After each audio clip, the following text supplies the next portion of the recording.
Hello everybody, good morning, good afternoon, and good evening depending on where you are in this amazing world. My name is Donovan Jolly, and welcome everybody once again for another amazing video of DIY investing. For today's video, I'm going to be breaking down all of our last bear markets and one pattern that has played out every single bear market that has ultimately led us to the bottom. We're creating that exact same pattern once again, and we're in the process of forming it as we speak. I'm going to break down what this means for us moving forward, how we can go about making the most profit when it happens, and how to capitalize the most when this next bull run actually takes place. If you're new and just find the channel, always remember to do me a favor by leaving a like, comment, and subscribing. Make sure to hit that notification bell so you don't miss out on any of these amazing videos like the one provided for you here. Thank you guys so much for tuning in, and with that being said, let's jump right into it today.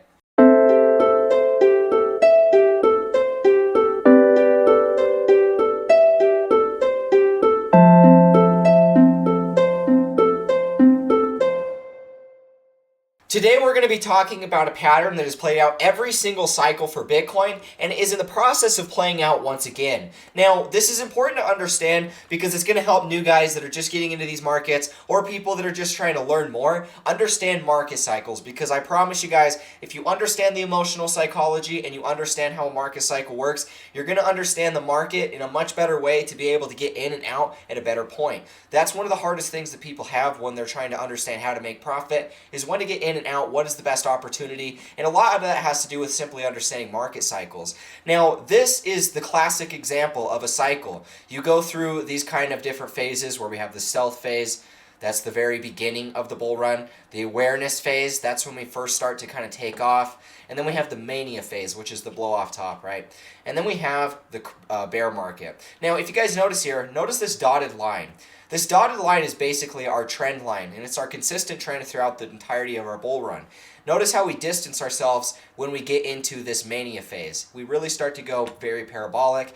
And then when we start the bear market, something that happens every single cycle, and it doesn't matter if it's crypto does it every cycle, but we've seen a number of different asset classes do this exact same pattern, whether it's in stocks, whether it's in commodities. You know, crypto is just another one of these new asset classes that happens to do these because the markets are very emotional. What we do is notice this trend line. We come back down, and whereas everybody kind of expects that we're going to bounce off of this trend line, everything's going to go back up again just like how we were in the bull runs, we actually crash below it, and that's really what sets in the true bottom of the bear market. And if we go back and look at every single one of our bull markets and all of our cycles in years past, you're going to notice that we do the same thing. And this is the pattern I want you guys to understand. In the bull market, we have this ascending support, right? Higher highs, higher lows, all the way up this trend line. Now, we distance ourselves in the blow off top, and then we start the bear market. Notice here, despair. Once we've crashed below our main trend line, the mean, right here, once we've crashed below the mean, that sets in the true bottom of our bear market.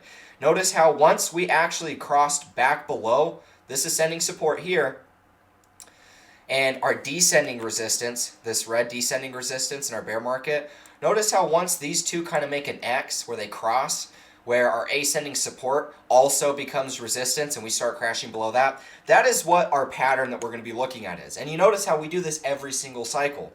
Once the descending resistance and the ascending support cross and the price goes below the ascending support, we go below the mean and we enter despair, that sets in the true bottom of our bear market. And this has been the case for every one of our cycles. It was the case for this one. Notice how we do the same thing back here in 2012 all the way to 2014 and 2015. We're riding this trend line, we rally up, we go into this big mania phase, and then we correct back down. Notice how once we come back down, we even retested this trend line for a little bit. We held support for a short while, but our true bottom was set in once these two cross. When the ascending support and the descending resistance cross, we go for one more final low, and that takes us to capitulation of the cycle. 2016, 2017 cycle, we saw the same thing.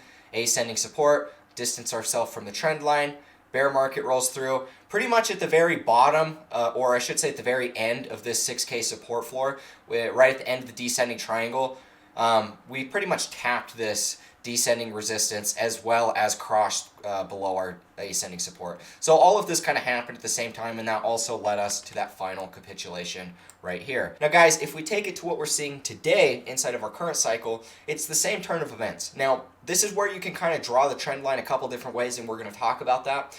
But what we saw was pretty much the same sort of thing. The main difference here was, instead of all of our prior cycles having these big blow off tops to complete our cycles, our last cycle really didn't have that, right? We technically made a new all-time high at 69K, but this entire move was more corrective than impulsive.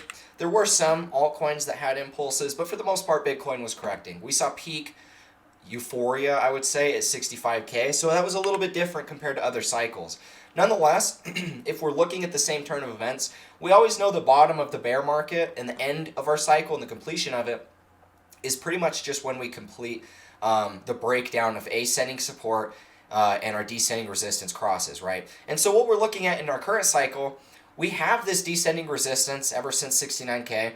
We retested it over here at the first lower high at about 46, 47K right here. And even though we didn't come all the way to retest it over here, it's still a level that we're watching. And so the big thing is, how are we drawing this ascending support, right? How are we looking at this? How are we drawing this trend line? And you can look at it a couple different ways. Because of COVID, and it had this big capitulation, it's hard to say because this was a big deviation, right? We corrected all the way to 3,200 or 3,500, I mean. It was this big capitulation. And so even though we closed all the way back up at about 5,500 approximately, it's hard to say exactly where you would draw this. You could draw it maybe up here a little bit higher. And maybe when we first kind of sold off here in June, that was us retesting it. Or you could draw it here a little bit lower, where our candle bodies actually closed above the trend line. And that's a little bit more consistent with how I've been drawing it. And that basically puts us that we're sitting right onto that support. And so as it stands now, inside of all of our previous bear markets, what we've needed to see for the bottom of our cycle is when we actually sell below our ascending support, and that becomes resistance, and then these two actually cross right here. And so we're pretty much right at that point. Whether you draw this trend line up here a little bit higher, maybe you draw it up here along the lines of June, being when we retested that.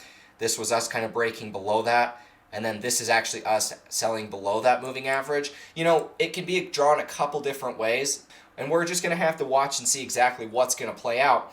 But it's going to be interesting, guys, and that's why I want to draw this for you, because at the end of the day, we're going to either see one more final capitulation, and that's kind of what's going to take me into the next point of this video. Let's actually talk about what is taking place on the bigger time frames, what is our potentials that we need to watch out for, and really what are our levels that we need to pay attention for, because this is really what's going to dictate the direction the price is going to be moving. When we're looking at our total market cap, we're literally sitting right on previous support of our all-time highs of our last cycle, as well as support of our June lows. And we're consolidating right above that. Now, we're going to have to watch and see exactly what's going to play out, because this can bounce. This is also can turn into resistance. We don't have any sort of confirmation because we still have like 5 days, 4.5 days until we get this candle close on the weekly time frame. So we still have a lot of time here. The big thing to understand is the fact that we have actually broken below support. We were consolidating above this support. This was pretty much our June support. We consolidated, we retested the low of this, and then we bounced all the way back up and even retested the high that we set in September.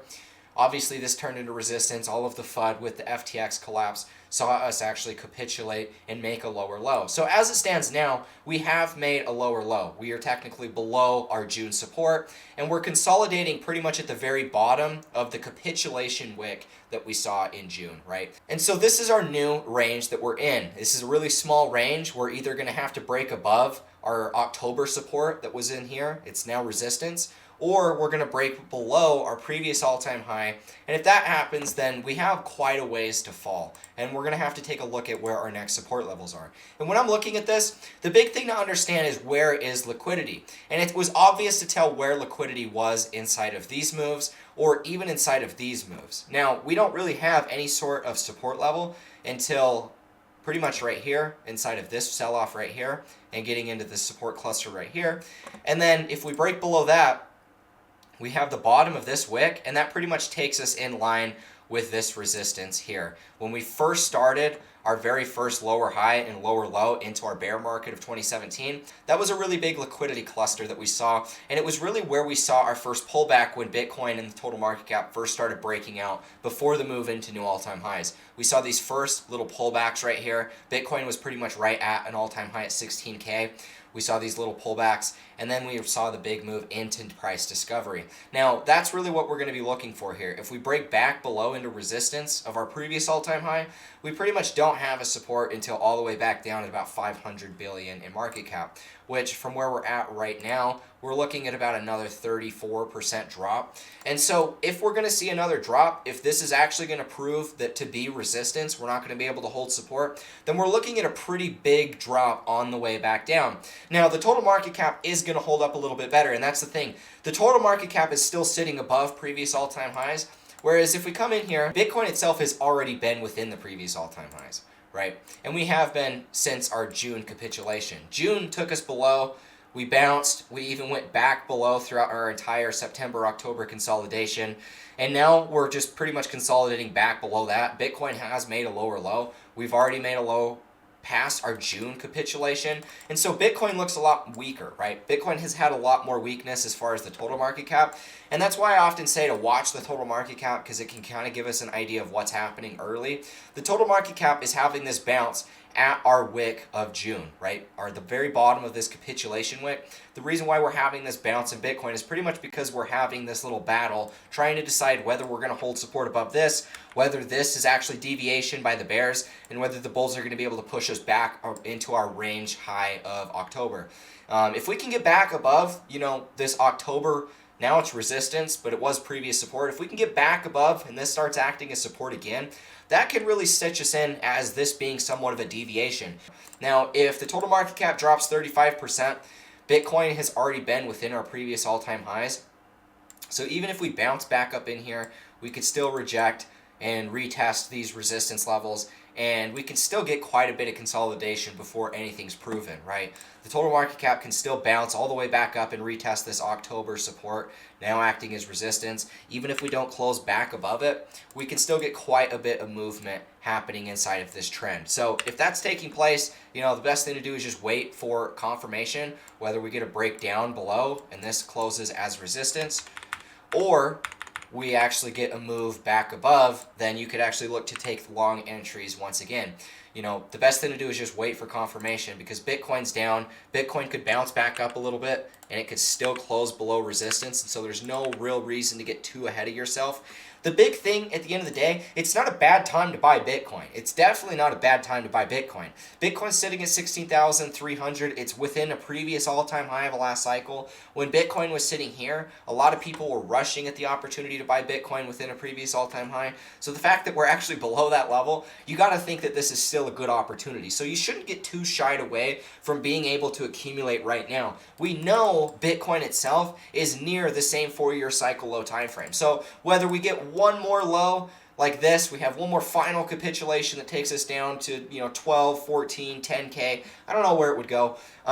If we do, great. That's an even better opportunity to get in, and the best thing to do is just have money on the sidelines if it does take place.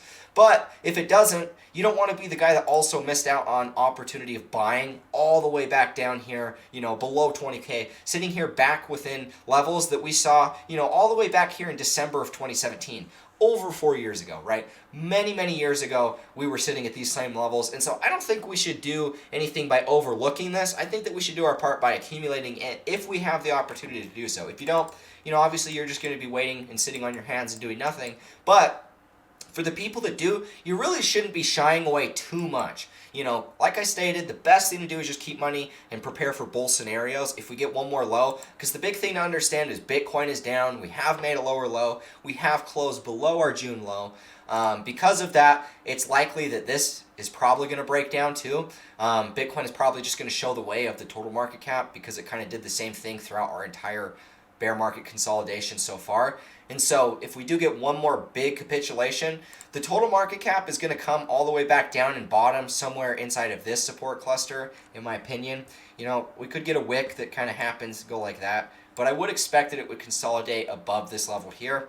Now with Bitcoin, it's already sitting at that level. The total market cap would hit. And so if Bitcoin's going to go lower, in my opinion, it's going to drop all the way back down to pretty much this level, somewhere between 12 to 10, somewhere inside of this level right there. This is a big liquidity level, and this entire 10K level that we consolidated at is resistance for so long. It's going to be a major support level, and I really wouldn't be surprised if we get this big wick that comes and just perfectly taps it. And if that's the case, I think that people should just set buy orders. There's plenty of exchanges that you can still trust. Coinbase still works. If you can't set a buy order on Coinbase, then there's still other exchanges that you can, like Kraken. Kraken has just as much regulatory framework and backing as Coinbase does. Those are the two most legit exchanges inside of America. So if you need one that you can at least, kind of trust, those are the ones that I would. At the end of the day, always put your money on your own wallets. I always say that. I've always done that. I've never had any issue with hacks.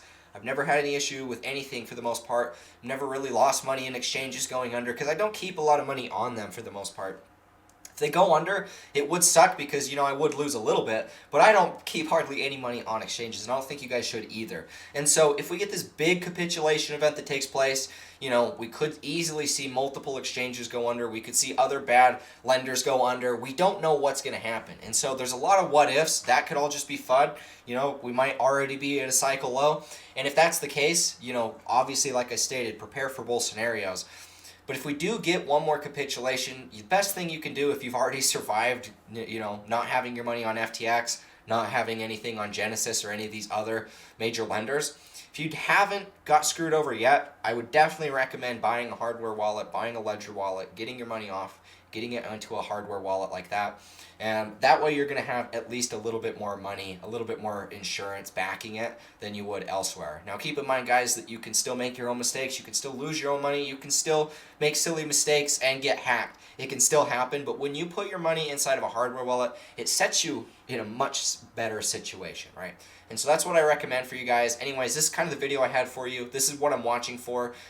This is kind of the pattern that I saw playing out. If we make one more big low, it's all going to be decided around this final range, either our previous support now acting as resistance or our June capitulation low. We're sitting here right at the bottom of that wick and the previous all-time highs. If we break below, 35% drop to the downside, we can have a very big capitulation. If Bitcoin decides to bounce right here, then we pretty much just need to go back and reclaim pretty much 18,200. If we can get back above there, you might begin looking once again for long positions, or just looking to get back in the market if you're kind of just sitting on your hands waiting for true confirmation. If we get a big sell-off though, I would recommend setting buy orders. That's the best scenario for yourself because it's hard to catch these. Most of the time they happen so fast that if you're not, sitting there right on your laptop or your computer or exchange or whatever, you're going to miss out. So I would recommend setting buy orders if in fact we do get that. Like I say, wait for confirmation. That's the best scenario I can give you. Thank you guys so much for tuning into this video. If you found value in this, leave a like, comment, and subscribe. Hit the notification bell so you don't miss out on any of these amazing videos. If you guys just want to join the Discord server, download my free ebook. Links are in the description for that. Thank you guys so much for the support. I appreciate each and every one of you, and I look forward to seeing you guys inside of my Discord. If you guys would also like to go ahead and sign up for my VIP course, signals, follow all the trades, all of that fun stuff, it would also be a pleasure to see you inside of that as well. Links are in the description for all of that. Thank you guys so much for tuning in. And with that being said, I'll catch you in the next one. As always, peace out.